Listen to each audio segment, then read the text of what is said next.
Happy New Year. January 1st, 2026. When we last left you, we were, I don't know, somewhere, I think trade deadline 2025, and things are going terribly. Things ended terribly. We went 68 and 94. It was a bad year. Had a busy offseason. Really trying to retool this team. You can see we have jumped, leapt, catapulted all the way to 25th in player payroll. You can see our fans are pretty amped. Their loyalty went down to pathetic. That's not good. But they are pretty amped about the moves we've made. Let's meet the new look team. I'll walk you through the decisions I made. Let's start. Catcher Danny Jansen is brought in. He's a captain, which a couple of guys I dealt away were captains. I had maybe one left, but it's Mitch Spence, who might not even get a rotation job. So decent framing. He's a captain.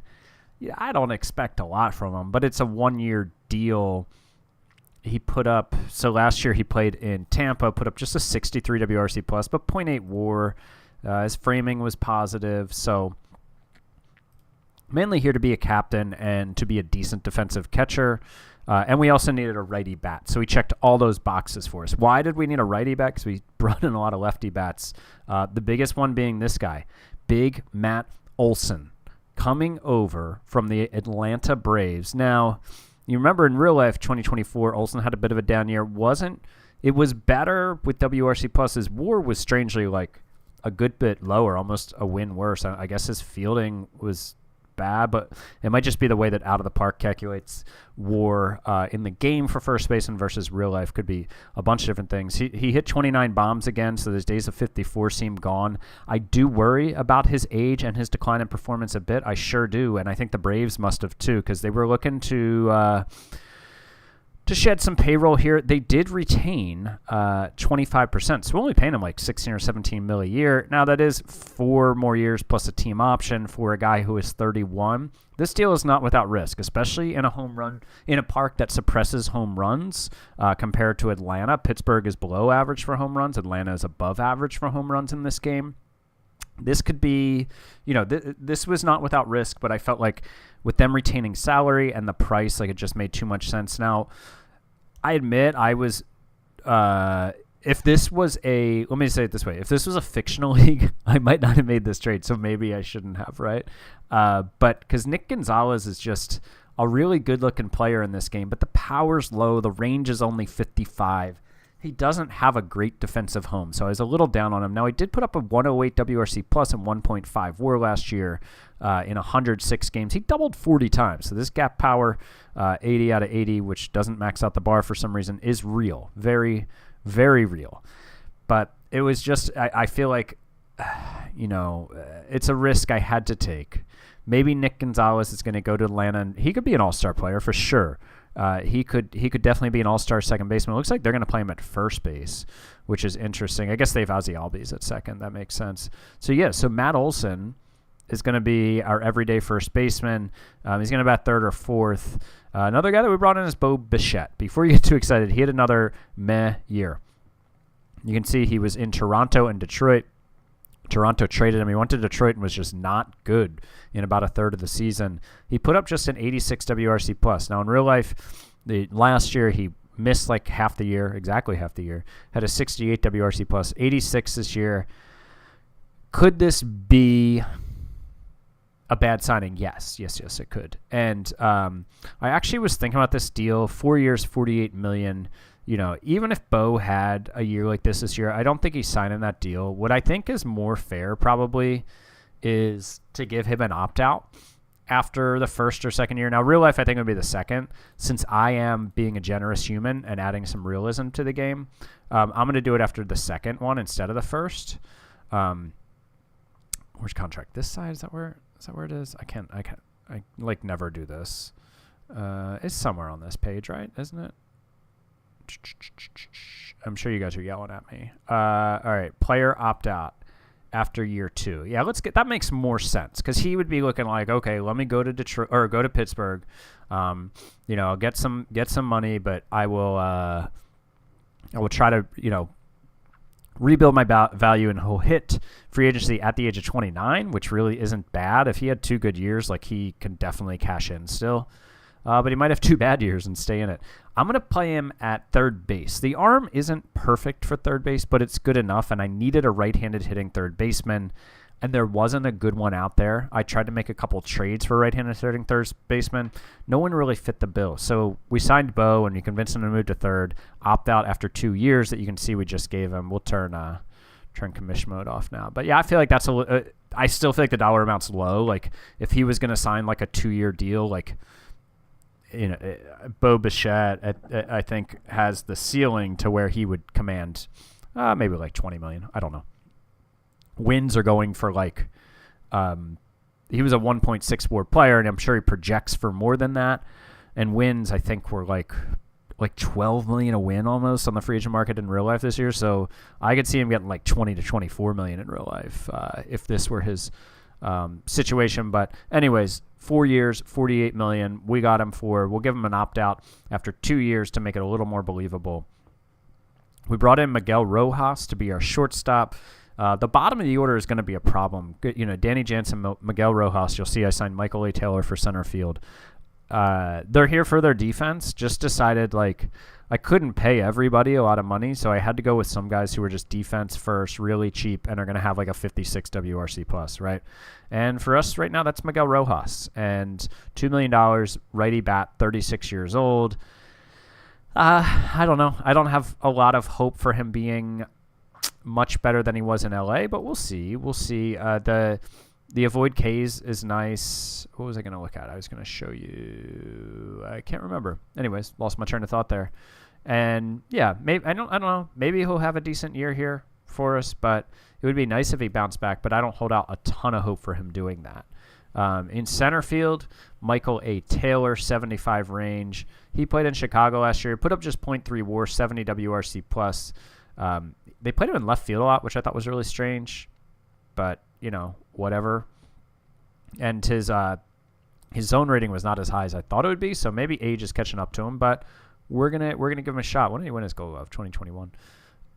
We're gonna give him a shot there and just see if he can catch fly balls for us. He's a righty bat. He's kind of gonna be like a 1A 1B with Melton, whose bat is obviously better, but was not very good. 66 games, negative 5.9 zone rating. You know, I don't know. What are you talking? Like a 6, 12, maybe like a negative 15 over the course of a season. That's not good. I don't like that at all. But maybe he'll mature into it.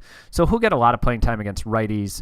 We'll sit pretty much against lefties, I think, the whole time. But so that fills in with we get that.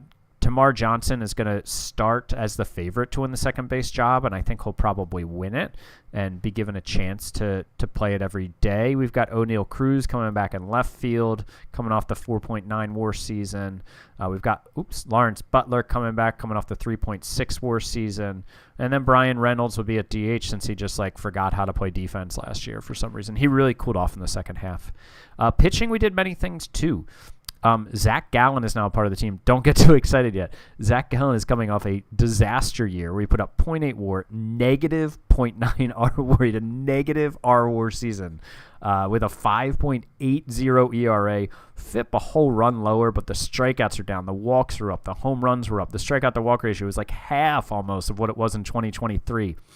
So pretty... he might not be in our rotation if he pitches that badly, but sign him for $9.6 million, 11 next year. I think honestly, maybe this should be a mutual option. Let's do that. Like, I'm just trying to make these a little more realistic. And I know where the contract is this time. Player opt out after year 1. So it's a mutual option now. It's a $1.2 million team option. So if he opts out, I guess I don't have to pay that. But so Zach Gallen, I felt like this was a really like buy low opportunity, a really good buy low opportunity to get an arm in our rotation who could possibly support Skeens and Jones. And Wentz and Chandler are back. We signed Ryan Presley to a deal. He had a really good season in Chicago, 1.9 WAR. He had an ERA of 2.77, a FIP of 2.74. So we signed him. He just wanted like 1 year. I'm not really sure why. He wanted the no trade clause, so which is fine, but he'd consider a trade like most of the league, it seems like. What else we do? We brought back. Oh, I got a couple Rule 5 guys too. Jose Hernandez is a lefty we got from the Dodgers. I mean, look at these pitches: the fastball and the slider. They say he could even be a starter. He was previously a member of our organization. He was. Wow. Now we've got him back. How special is that? And then we also got Danny Young from the Dodgers, who put up 1.1 WAR in 57 innings for AAA last year. Originally a draft pick of the Blue Jays. Oh, and has previously been a Rule 5 guy. Wow. Wow. Oh, let's look at Major Leagues. So he's in the Major Leagues in 22. Yeah, he's been okay. I mean, he had a good run there with Atlanta, and he was all right for New York that 1 year when he got most of his innings. Oh, wait, where's his... Yeah, he's thrown 52 innings to a 3.96 ERA. That's not terrible. We'll take that. So I don't know if both those guys will stick around. I don't know that I have room for both of them, but I needed another lefty, and I was negotiating with Jose Alvarado, but after I spent all the other money, decided not to. We have some money left. I do have all this money allocated, but we're going to be competing at the trade deadline. Need to leave some money there. I wonder if Alvarado ever signed anywhere. He kept upping the offer, so what can I just get Jose? All right, I got to put too many Alvarados here. We've got to get more specific. Ooh, he did not sign anywhere yet. I wonder if he'll even... I withdrew my offer, so he might... Yeah, nah, he's pissed. He kept getting other offers and was upping it. He was around like 2 years, $10 million when I bailed.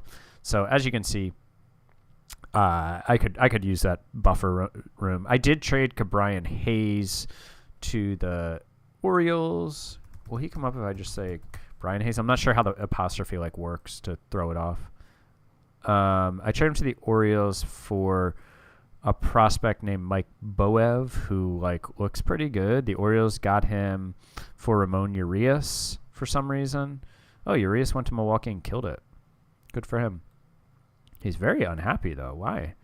Performance and role on team. He wants to be in the starting lineup, which I guess he's not in Milwaukee. Poor guy. I don't know that that would be a real expectation of Ramon Urias. He's not in the starting lineup in real life. So yeah, so that's kind of where the team is at. I feel like this team, now if Olsen ages poorly, Bichette doesn't bounce back, Gallen doesn't bounce back, and then we have Jansen, Taylor, Rojas all have 50 WRC pluses. Yeah, this could be a team who loses 90 games again. But I think this legitimately I think this team could compete for a wild card. I mean, look at this is pretty solid here. You got the black holes a little bit at catcher, shortstop, and center field, but as you know, we're going fielding first there, so we're kind of okay with that. I don't know. Could we make it 500? I'm going to put money down on us being over 500 this year. I think we can do it, and I think we've got upside from there too. I'll show you a little bit of the what do we call it? The League Awards. The League Awards, of course. And, oh, wait. Actually, no. Let's do this first. Let's go to the Offseason Center, see where some big names have gone. Kyle Tucker signed early in the offseason, very early, with the Yankees. 7 years, $34 million per year, coming off a 6.1 WAR season between Chicago and Cincinnati. Good for him. Does he have any opt-outs? Oh, and he's got an opt-out after 4 years. I doubt he'll take that, but never know. Okay. So you got Kyle Tucker, Jorge Polanco to the Mets, Bo Bichette to us. Oh, Michael King to the Yankees. Yankees just splashing all kinds of money around. Then you got more of our deers. Oh, Dylan Cease to Cleveland. That's interesting. Cleveland. 7 years, $134 million. That's way low. Did he have a bad year? He didn't have a great year, but it wasn't terrible. I'm not sure what Cleveland's ballpark is like, but that extreme fly ball. Kershaw on a 2-year deal to the Dodgers. Oh, now Trent Grisham cashed in. 7 years, $91 million. He had a really good season, and he cashed in. Zach Eflin off to free agency, 4 years, just $12.2 million per year.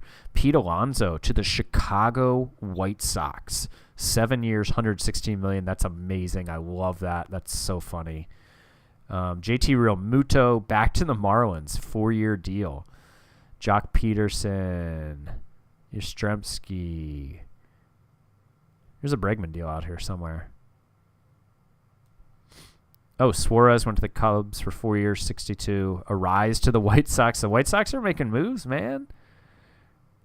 Lane Thomas to Cincinnati. Alex Bregman, 4 years, $70.4 million to the Yankees. Josh Naylor. Oh, they then went and spent all this money on Josh Naylor. So they're now paying Josh Naylor plus Olsen more money than they were paying Olsen. But I guess they really love Nick Gonzalez. So this was actually one of the guys that I was looking at, but he was wanting a good bit more than that. So I pivoted to the trade market and got Olsen. So 7 years, $139 million to Josh Olsen. Good for him. Ooh, Cedric Mullins to the Angels, 3 years, $24 million. Marcell Ozuna to Milwaukee. He will crush in that ballpark. So that's what's going on there. Let's take a look at our league news and scroll down to where the awards are. Here we go. Best gloves. Who cares about fielders? Relievers. Hater for the Astros. Ooh, Jeff Hoffman blowing kisses at the Orioles. Estrada won it for the NL. We actually had two gold silver sluggers. We had we're the National League. Yes. We had O'Neal Cruz got it at second base where he played like half his games, and Brian Reynolds got it in left field. Top rookie, Luke. What's he doing? That's not that great of a season, but he did it. This guy, I know his name. Second round. What's his last name? Keyshaw, maybe. So he was a second-round pick of the Twins in 2023. Okay. Not that great of a season. Kyle Teal, Kumar Rocker, Christian Campbell. Miami catcher. Agustin Ramirez is not a name I know. Oh, he was in the Jazz trade? Wow. Okay. Is this guy like a legit rookie of the year contender? I mean, he only put up 2.2 WAR, 100 WRC plus. Dylan Cruz, what did he do? Dylan Cruz came in second with 0.8 WAR. What's going on in the National League rookie race? Sasaki had 2.5 WAR. Man, tough rookie race there. Let's see. Top skipper in the American League. Oh, AJ Hinch. Okay. Dave Roberts, the NL. Cy Young, Tarek Skubal. Max Fried in second. Rodon got a vote. Gilbert, Valdez, Wu, Drew Rasmussen, Reese Olson. NL Cy Young, Yamamoto. What did he do? 7 WAR. Wow. Schwellenbach, Reynaldo Lopez, Logan Webb. Paul Skeen's got some votes. There he is. Chris Sale, Justin Steele, Aaron Savali, and Nestor Cortez. Wow. Wow, Brent Rooker, AL MVP. What did Brent Rooker do? 5.1 WAR, but he led the league in WRC plus home runs and slug. 5.8 WAR for Jose. That's still. This all seems so low. Is there like an issue with WAR calculation? Because I don't know about some of this. 6.3 WAR from Byron Buxton. Okay, what did Bobby Witt Jr. put up? 6.5 WAR. Michael Harris II, unanimous with 8.6 WAR. And then Kyle Tucker put up 6.1. Acuna put up 5.2. Cattell 5.4. Wow, Lindor 7.1 WAR, and he finished below those guys. Did Paul Skeens get any votes? No. Juan Soto just won second place vote with 3.2 WAR, 150 WRC plus. So getting penalized defensively there for poor right field and a lot of DH. So those are the awards. So that's where we're at. I feel like this team could be decent. We'll see what they say. I'll be interested to see what the preseason predictions say. I know that's just based off of like 1 sim or 3 sims, not a lot of sims. But yeah. Anyways, that is where we're at. I'll go ahead and we'll cut it here, and we'll come back with another video where we open up the season and get into the season a little bit. Maybe I'll play along a little bit. And we'll go from there. But thanks for watching, and I hope that you are encouraged by this Pirates offseason. I think you have to grade the Pirates on a curve. With where we're at, what we had to work with, both asset-wise and budget-wise, I feel like this is a pretty good offseason. And I feel like we've got a shot at the postseason next year. Thanks for watching. Talk to you guys soon. Bye.